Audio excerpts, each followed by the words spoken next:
three people that will lead us a little bit into the topic of lactic acid bacteria. So there's Erwin.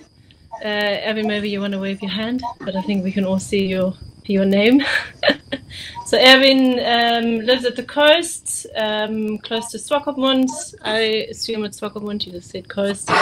He's a passionate home gardener, and he's always looking for ways to improve his small vegetable greenhouse and improve the soil health, encouraging microbial growth and combat pests with natural organic pesticides. So he will be introducing us to the concept of lactic acid bacteria. Then we've got Ek Volkmann, who's got a background in agriculture and particularly a passion for soil science and its relevance to climate resilience and food security. He's most lately worked with Ripura, who's also on the call, at the Steps for Children project, Olive Grove Vegetable Garden, located in Okakarara at Ongombonde. I didn't practice that today.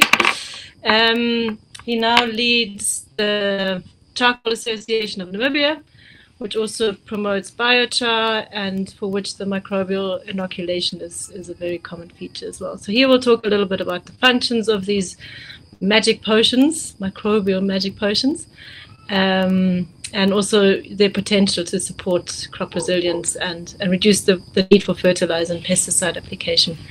And then we also have Ripura. He's got also a background in agriculture.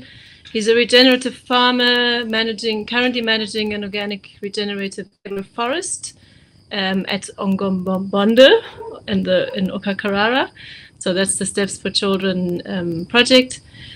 He's got about a decade of experience in crop production, having worked in various different settings, so also commercial, conventional farms, and currently working on a small agroforest system.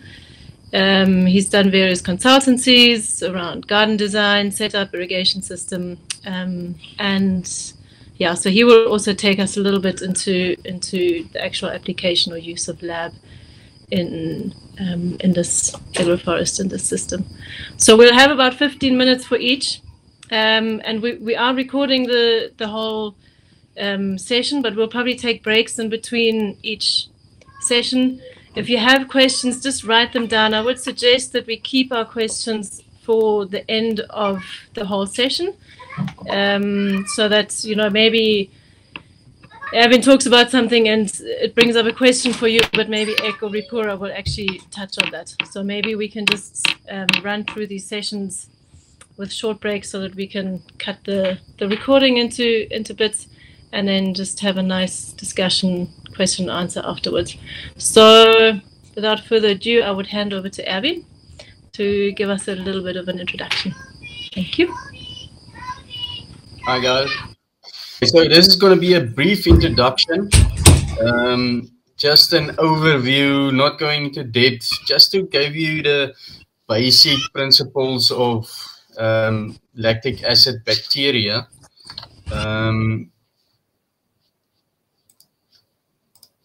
So lactic acid bacteria comes from, let me just see here. Okay, so lactic acid bacteria is part of, I haven't put that, oh, there it is. It's part of the Korean natural farming sort of body. They've got a lot of natural fertilizers. And yeah, this one is sort of the easiest to make and actually very important.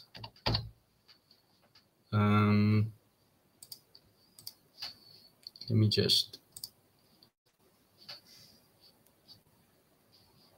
I'm getting confused here by my screen. Sorry, guys. Okay. So yeah, you're sort of creating microorganisms which you can either use for leaf foliage on plants. You can use it as a soil amendment. You can use it as for odors. It's a sort of a policeman because it's acidic, so you can use it as a pest deterrent Let me just see. Am I still on, guys? Loud and clear. We're hearing you well. Everything is good. Yeah, my screens, I can't see you guys. So, okay. So that's the basic goal of lactic acid bacteria. So why I started it is it's easy to make. You can make it with milk.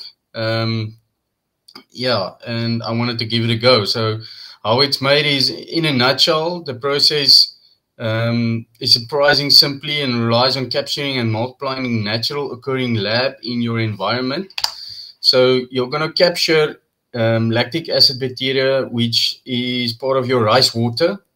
So you start by rinsing rice water with dechlorinated water, which is always important using any type of natural way. So yeah, if you don't have dechlorinated water, just put your water on the shelf open for 24 hours. Yeah, then you wash rice. Any rice will do. You wash it, you let it stand for a while, and how you know it's ready is more or less when you smell it, and you can smell that there is a fermentation taking place, so the lab has taken over. So yeah, this is the rice water left to sit for a few days. Usually, if it's a cold environment, 3 or 4 days. Hot environment, it is a little bit faster. And yeah, once that smells okay. Yes. Erwin, sorry, quick one. We can only still see your main screen. The first. Okay, now it jumped. All right, now we can see. Okay. Okay. Sorry about that. Okay, no worries. Okay, so you have a picture of the rice water, yes? Yeah, okay, next one. Then you get some freshly milked cow milk. The fresher the better, with all the microbials inside. Yeah, so then you add the rice water with your milk, and this is the first step of the process, which gives the lab some food, the sugars of the milk to eat. And as you can see from the photos, about 3 or 4, if it's hot, maybe if it's cold, 6 or 7 days, then you get a solution, which you can see there on the end, which is as acidic curd, acidic whey water, and you get a little bit of cheese. Yeah, you actually get cheese there as well, which is very good for your gut. For your animals, you can eat it, you can compost it, you can almost do anything about it. It's very good. And yeah, then you separate the cheese and your serum. This is all my homegrown backyard, like they say, exit, like the redneck style. I've been experimenting. So then you separate your cheese curds from your serum, your lab serum, to get to bottle your lab, and then you can use that later on. So this photo, the middle one, is my lab. I do not put a lid on, then it will last longer. It lasts about 6 to 7 months in the refrigerator. If you want to keep it longer, then you have to add sugar, brown sugar, not white sugar, brown sugar, to the effect where it is almost a 1-to-1 ratio. So how do you know that? Is the sugar particles won't dissolve anymore. Then you can keep it on a shelf for I haven't tested this, but 6 to 12 months. On the right hand side, you can see the cheese that's created. It's a very strong cheese. So if you want to use the cheese, just salt it, or you can heat it up. Yeah, and it's good for human consumption. These are my bottles I bottled for. These are actually going to Peter Allen. We're going to use this in compost that we're gonna put in. I'm gonna put the lactic acid in the compost before it goes in the ground. So rather than spraying it on top, we're gonna inoculate it in the ground and go the compost when we work the compost in. Okay, so here is a little bit of benefits. Not everything, but yeah, summarized.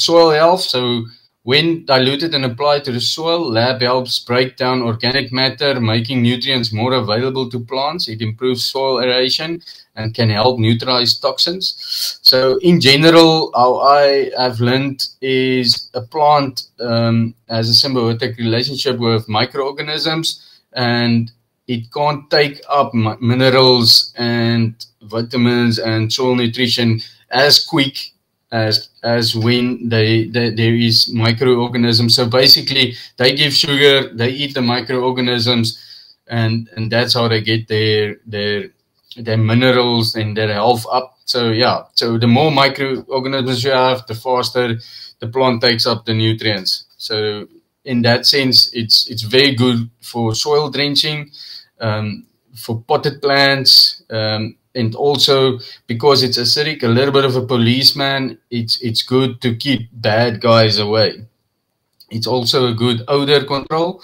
Yeah, you can use it in chicken coops. You can use it on any animal thing because it is healthy. You can put it on their feed, on stuff they eat. You can put it on anything. It's not harmful, so and it controls odor. So yeah, that's very good. You can use it as a foliar spray. So that helps plants resist disease and absorb nutrients more efficiently. It can also be used to treat seeds before planting, promoting better germination. I haven't tested that, but I'm starting that now. So I'm actually testing it, but I haven't gotten the results yet. Yeah, and then adding a small amount of LAB to animal feed or water acts as a probiotic, improving their digestion, nutrition, absorption, and overall immune health. Sorry. In essence, LAB in KNF is a low-cost, high-impact tool that leverages natural processes to create a healthier, more vibrant ecosystem for your farm or garden. Yeah, and that's basically that. Thank you, guys.